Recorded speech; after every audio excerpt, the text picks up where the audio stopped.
పయనంలో బాల్యం అద్భుతమే, మన బాల్యం అద్భుతమే.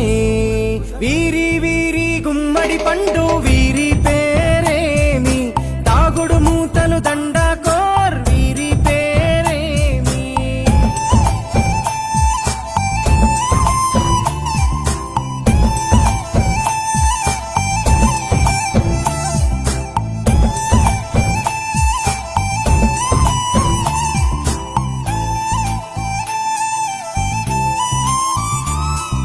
పంటలు పంచి దొంగను ఎంచి రేసాటాడితి మందరమే, రేగడి మట్టిని ముద్దగా చేసి బొమ్మరిల్లే కట్టితిమే. గద్దే వస్త